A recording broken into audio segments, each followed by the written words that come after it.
जी नमस्कार दोस्तों, स्वागत है आप सभी का हमारे YouTube चैनल KT 24 हाउस पर।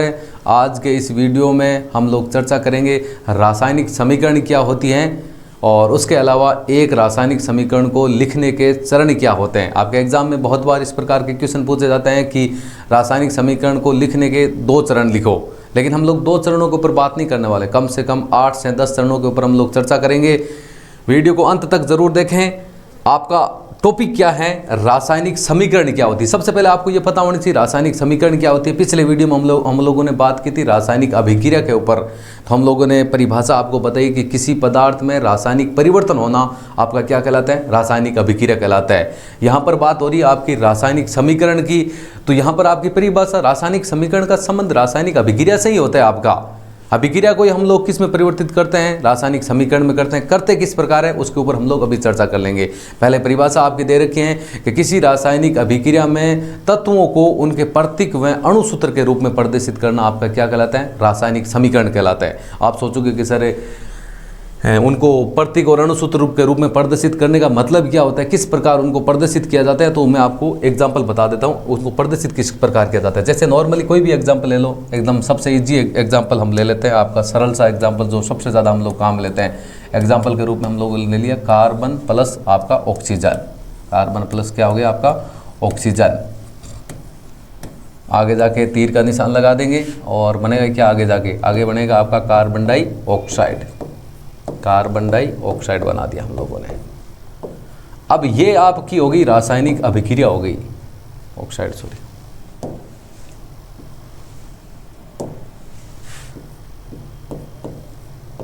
ये आपकी रासायनिक अभिक्रिया है। अब समीकरण क्या होती है, समीकरण की यदि हम चर्चा करेंगे, समीकरण आपकी ये लो, कार्बन को C से प्रदर्शित करते हैं, ऑक्सीजन को O2 से करते हैं और आगे जाके हम लोगों ने प्रदर्शित कर दिया C + O2 CO2। अब मैं बात बताता हूँ कि ये तो आपकी है, ये ऊपर वाली है आपकी रासायनिक अभिक्रिया। ऊपर वाली आपकी क्या है, रासायनिक अभिक्रिया है। ये आपकी क्या है, रासायनिक समीकरण है। ये आपकी क्या है, रासायनिक समीकरण है आपकी।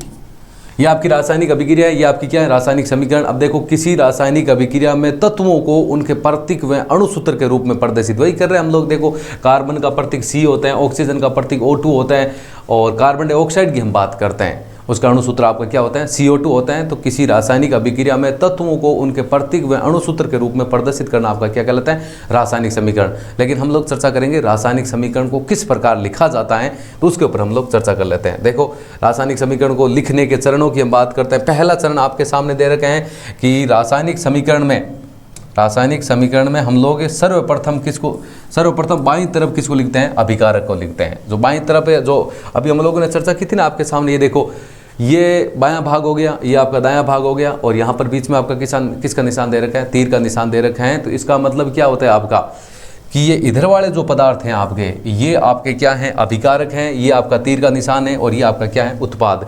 तो रासायनिक समीकरण को लिखते समय सर्वप्रथम अभिकारक को लिखते हैं, बाद में तीर का निशान लगाते हैं, बाद में हम लोग क्या लगाते हैं, लिखते हैं उत्पाद लिखते हैं। पहला पॉइंट आपका ये हो गया कि रासायनिक समीकरण में सर्वप्रथम अभिकारक को बाईं तरफ लिखकर तीर का निशान लगाते हैं, तत्पश्चात दाएं तरफ क्या लिखते हैं हम लोग, उत्पाद लिखते हैं। पॉइंट नंबर 2 की चर्चा करते हैं।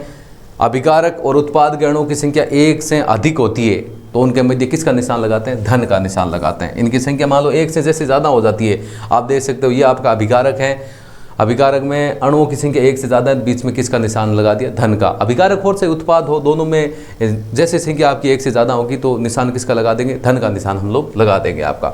तीसरा पॉइंट आपके दे रखे हैं कि रासायनिक समीकरण में अभिकारकों व उत्पाद के अणुओं की संख्या समान होने पर दोनों तरफ द्रव्यमान का मान क्या होता है, समान होता है। वो तो आपको खुद को भी पता है कि जैसे हम लोगों ने ये आपका उदाहरण आपके सामने भी लिया है, जहाँ पर कार्बन 1 है, इधर भी कार्बन 1 है, यहाँ पर ऑक्सीजन 2 है, यहाँ पर भी आपको ऑक्सीजन 2 है। तो अणुओं की संख्या यदि दोनों तरफ समान है तो दोनों तरफ द्रव्यमान बोले तो भार का मान भी आपका क्या होगा, समान होगा।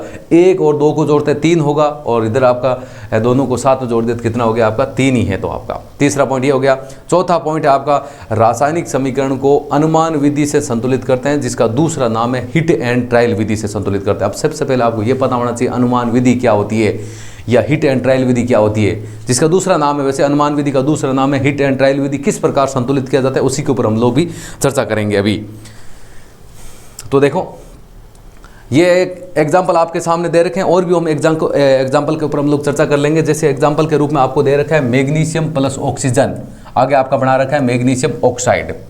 अब ये जो रासायनिक समीकरण है ये आपकी कंकाली समीकरण है, ये आपकी असंतुलित है, संतुलित नहीं है। संतुलित का मतलब क्या होता है कि इधर और इधर के अणुओं की संख्या दोनों तरफ आपकी समान है तो आपकी समीकरण संतुलित है, समान नहीं तो आपकी संतुलित नहीं। आप देख सकते हो यहाँ पर मैग्नीशियम 1 है, इधर भी 1 है, यहाँ ऑक्सीजन 2 है, यहाँ पर आपका ऑक्सीजन कितना है 1 है, इसका मतलब संतुलित नहीं। इसको संतुलित किस प्रकार करते हैं, किस विधि से करते हैं, अनुमान विधि से करते हैं। कैसे करेंगे वो आप देख लो।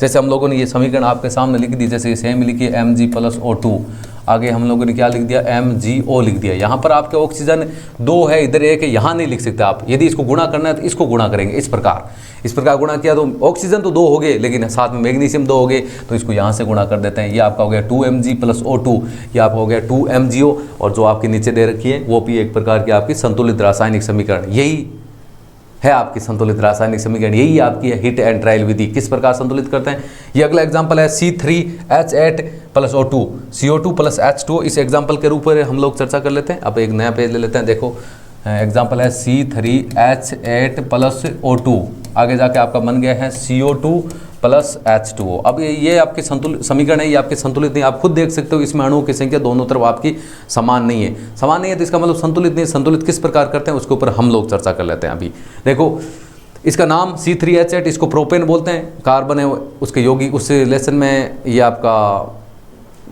प्रोपेन से संबंधित है भाई, एथेन मेथेन प्रोपेन ब्यूटेन उनसे संबंधित हम लोग उसमें चर्चा करेंगे। इसका नाम प्रोपेन हो गया, ये आपका ऑक्सीजन हो गया, ये आपका कार्बन डाइऑक्साइड हो गया, ये आपका जल हो गया। नाम मैंने आपको बता दिया, फिर भी इनके ऊपर हम लोग इनको संतुलित कैसे करते हैं। अब यहाँ पर आप देखो कार्बन परमाणु संख्या 3 है, इधर आपकी कितनी है 1 है। 3 किस प्रकार करें मैं आपको बताता हूँ। देखो इसको सेम लिख देते हैं C3H8 + O2, आगे जाके 3 करने के लिए इसको 3 से गुणा कर देते हैं 3CO2 + H2। आपको ये भी पता होगा ये 3 है, ये दोनों के गुणा में हुआ है। यहाँ पर ऑक्सीजन पहले 2 थे, अब 6 हो गए आपके। अब आप देखो कार्बन हम लोगों ने दोनों तरफ बराबर कर दिया, हाइड्रोजन को बराबर कर दिया। यहाँ पर हाइड्रोजन आपके 8 हैं, इधर कितने 2 हैं। 8 कैसे करेंगे, ये लो C3H8 + O2, आगे जाके आपका क्या बनेगा 3CO2। अब 2 को 8 किस प्रकार करते हैं, कितने से गुणा कर देते हैं 4 से गुणा कर देते हैं। ये आपके हाइड्रोजन अब आपके कितने हो गए 8 हो गए, ये 4 इसके भी गुणा में। तो इधर की साइड में ऑक्सीजन आपके 2 हैं, इधर की साइड में ऑक्सीजन हो गए आपके 2 को 3 से गुणा किए 6 ये हो गए, और 6 और 4 कितने हो गए 10 हो गए। अब 10 कैसे होंगे, अब 2 को कितने से गुणा करेंगे कि 10 हो जाएंगे, तो 10 5 से गुणा करने पर कितने हो जाएंगे 5O2, आगे जाके आपका बनेगा 3CO2 + 4H2O। ये जो आपकी समीकरण है ये आपकी संतुलित रासायनिक समीकरण है। यही आपकी कौन सी विधि है, इसी विधि का नाम है हिट एंड ट्रायल विधि या अनुमान विधि है आपकी। ठीक है, अगले पॉइंट के ऊपर हम लोग जैसे चर्चा कर लेते हैं। अगला पॉइंट है कि संतुलित रासायनिक समीकरण में पदार्थों की भौतिक अवस्था प्रदर्शित करने के लिए ठोस के लिए S, गैस के लिए G और द्रव्य के लिए L काम में लेते हैं। मतलब भौतिक अवस्था को भी प्रदर्शित करना बहुत जरूरी है। भौतिक अवस्था को प्रदर्शित करेंगे ठोस के लिए मतलब सॉलिड S काम में लेंगे, द्रव्य के लिए लिक्विड L काम में लेंगे और गैस के लिए G काम में लेंगे। कैसे काम में लेंगे सर, अभी देख ले। जैसे उदाहरण मैं आपको बता देता हूँ C + O2, यहाँ पर हम लोगों ने लिख दिया CO2, इसके कोष्टक में S लिखा हुआ है तो ये पदार्थ ठोस अवस्था में है। इसके कोष्टक में G लिखा हुआ है, इसका मतलब ये पदार्थ गैस अवस्था में है। इसके कोष्टक में G लिखा हुआ है, इसका मतलब ये पदार्थ किस अवस्था में, गैस अवस्था में। भौतिक अवस्था को प्रदर्शित करने के लिए हम लोग ठोस के कोष्टक में S, द्रव्य के कोष्टक में L और गैस के कोष्टक में क्या लिखेंगे G लिखेंगे। अगले टॉपिक के ऊपर चरण के ऊपर हम लोग चर्चा कर लेते हैं। देखो अगला है आपका कि रासायनिक समीकरण में कोई पदार्थ जलीय विलयन के रूप में हो तो उसको किससे प्रदर्शित करते हैं, AQ के रूप में प्रदर्शित करते हैं। अभी हम लोगों ने चर्चा की थी आपकी कि ठोस के लिए S काम में लेंगे, द्रव्य के लिए L काम में लेंगे, गैस के लिए G काम में लेंगे। उसी प्रकार यदि कोई पदार्थ है वो आपका जलीय विलयन के रूप में, कहने जलीय विलयन का मतलब है ठोस आपके द्रव्य के अंदर घुला हुआ है, तो उसको हम लोग AQ से प्रदर्शित करेंगे। किससे प्रदर्शित करेंगे, आपका AQ से प्रदर्शित करेंगे। उदाहरण के रूप में इस प्रकार हम लोग लिख सकते हैं CaO, कैल्शियम ऑक्साइड की अभिक्रिया हम लोग करते हैं जल के साथ H2O, आगे जाके हम लोग बना देते हैं कैल्शियम हाइड्रोक्साइड बना देते हैं और उसके कोष्टक में हम लोगों ने लिख दिया AQ। AQ का मतलब होता है आपका जल के अंदर कैल्शियम ऑक्साइड को घोला है हम लोगों ने, यहाँ पर आपका ये S हो गया, यहाँ पर आपका ये L हो गया। अब देखो ये AQ का मतलब हो गया ये जलीय विलयन के रूप में उपस्थित है आपका। ठीक है, अगले टॉपिक की हम बात करते हैं कि किसी रासायनिक समीकरण में जो ताप, टेम्परेचर और प्रेशर होता है, ताप और दाब को हम लोग तीर के निशान के ऊपर काम लेते हैं। यहाँ पर आपका एक दाब प्रदर्शित कर रखा है ताप के रूप में, मान लो कि 273 केल्विन है, जो भी जितना भी केल्विन है भाई ये सब अभिक्रिया कितने ताप पर होती है, उसके अनुसार हम लोग ताप है वो ताप हो या दाब हो तीर के निशान के ऊपर काम में लेते हैं। अगला पॉइंट है आपका कि रासायनिक समीकरण में यदि उत्पाद धन चिन्ह के साथ में है तो अभिक्रिया आपकी कौन सी होगी, ऊष्माक्षेपी होगी, और यदि ऋण चिन्ह के साथ में है तो अभिक्रिया आपकी कौन सी होगी, ऊष्माशोषी होगी। अब देखो जैसे ये आपकी अभिक्रिया है, ये अपना तो एकदम इजी सा उदाहरण ले लेते हैं भाई, C+O2 ये वाला उदाहरण लेते हैं, यहाँ पर ले लिया हम लोगों ने CO2।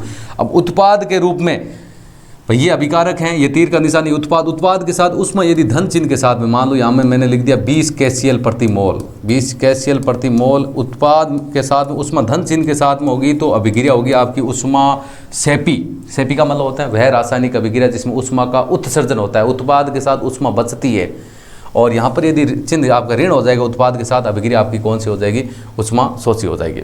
अगला पॉइंट आपके सामने दे रखे हैं कि रासायनिक समीकरण में उत्प्रेरक को तीर के निशान के ऊपर काम में लेते हैं। उत्प्रेरक का मतलब वह पदार्थ जो रासायनिक अभिक्रिया के वेग या गति को बढ़ा देता है लेकिन स्वयं अपरिवर्तित रहता है। वेग को बढ़ा भी सकता है, घटा भी सकता है, लेकिन स्वयं अपरिवर्तित रहता है, उसको उत्प्रेरक बोलते हैं। ये रासायनिक अभिक्रिया में स्वयं भाग नहीं लेता। जैसे एक अभिक्रिया है वनस्पति तेल की अभिक्रिया हम लोग हाइड्रोजन के साथ करते हैं, आगे जाके आपका वनस्पति घी बनता है। तीर के निशान के ऊपर आपने Na लिख रखा है, निकल लिख रखा है। निकल यहाँ उत्प्रेरक का कार्य करता है, यहाँ पर दे रखा है निकल जहाँ उत्प्रेरक है, ये स्वयं रासायनिक अभिक्रिया में भाग नहीं लेता, लेकिन ये अभिक्रिया के वेग को या तो बढ़ा सकता है या आपका क्या कर सकता है, घटा सकता है। तो आज के इस वीडियो में हम लोगों ने चर्चा की रासायनिक समीकरण क्या होती है और एक रासायनिक समीकरण को लिखने के चरण कौन कौन से होते हैं, इसके ऊपर हम लोग फिर से चर्चा कर लेते हैं। फिर मैं जल्दी मैं आपको बता देता हूँ। देखो कि रासायनिक समीकरण, किसी रासायनिक अभिक्रिया में जो तत्व होते हैं उनको उनके प्रतीक और अणुसूत्र के रूप में प्रदर्शित करना क्या कहलाता है, आपका रासायनिक समीकरण लिखने के 4 चरण आपके सामने दे रखे हैं। सबसे पहले अभिकारक को लिखेंगे, तीर का निशान, बाद में उत्पाद। दूसरा पॉइंट हो गया आपका अभिकारक और उत्पाद के अणु किसी के एक से अधिक होती है तो बीच में किसका निशान लगाते हैं, धन का। तीसरा पॉइंट हो गया आपका दोनों तरफ अणु किसी के समान होगी तो द्रव्यमान का मान क्या होगा, समान। चौथा पॉइंट हो गया आपका रासायनिक समीकरण को अनुमान विधि से संतुलित करते हैं, जिसका दूसरा नाम है हिट एंड ट्रायल विधि से क्या करते हैं हम लोग उसको संतुलित करते हैं। ये तो अभी हम लोगों ने इसके ऊपर चर्चा कर चुके हैं। इसके बाद 5वां पॉइंट है भौतिक अवस्था प्रदर्शित करने के लिए ठोस के कोष्ठक में S, द्रव्य के कोष्ठक में L और गैस के लिए क्या काम में लेंगे हम लोग, G काम में लेंगे। अगला पॉइंट आपके सामने दे रखे हैं, ये तो हम लोगों ने संतुलित करके आपको बताया। 6 नंबर पॉइंट है कि यदि कोई पदार्थ जलीय विलयन के रूप में तो उसको किससे प्रदर्शित करते हैं, AQ से। 7 नंबर पॉइंट है, 7 नंबर पॉइंट के ऊपर हम लोगों ने चर्चा नहीं की, ये मैं आपको बता देता हूँ कि रासायनिक समीकरण में उत्क्रमणीय प्रक्रम के लिए तीर का निशान दोनों तरफ काम लेता है, इधर वाला आधा इधर वाला आधा इधर वाला। इसका मतलब क्या होता है, उत्क्रमणीय का मतलब होता है जिसमें अभिक्रिया दोनों दिशा में होती है। वह रासायनिक अभिक्रिया जो दोनों दिशा में होती है वो अभिक्रिया आपकी कौन सी होती है, उत्क्रमणीय। जैसे भौतिक परिवर्तन आपका उत्क्रमणीय प्रक्रम होता है, और यहाँ पर अनुत्क्रमणीय प्रक्रम के लिए तीर का निशान आपका ये काम लेते हैं। ये आपका रासायनिक परिवर्तन आपका अनुत्क्रमणीय प्रक्रम होता है, इसके ऊपर हम लोग चर्चा कर लेते हैं। 8 नंबर पॉइंट है आपका रासायनिक समीकरण में ताप और दाब को तीर के निशान के ऊपर काम में लेते हैं। 9 नंबर है उत्पाद के साथ उष्मा धन चिन्ह के साथ में है तो अभिक्रिया आपकी कौन सी है, ऊष्माक्षेपी है। ऋण चिन्ह के साथ में होगी तो अभिक्रिया आपकी क्या होगी, ऊष्माशोषी होगी। और लास्ट पॉइंट है आपका रासायनिक समीकरण में उत्प्रेरक को किसके ऊपर काम लेते हैं, तीर के निशान के ऊपर काम लेते हैं। उम्मीद करते हैं कि वीडियो आपके लिए हेल्पफुल होगा। वीडियो आपको अच्छा लगा, यदि वीडियो आपको अच्छा लगा तो लाइक ज़रूर करें और इसके साथ भूलें नहीं हमारे YouTube चैनल KT24 आवर्स इसको सब्सक्राइब जरूर करें। Thank you. जय हिंद, जय भारत।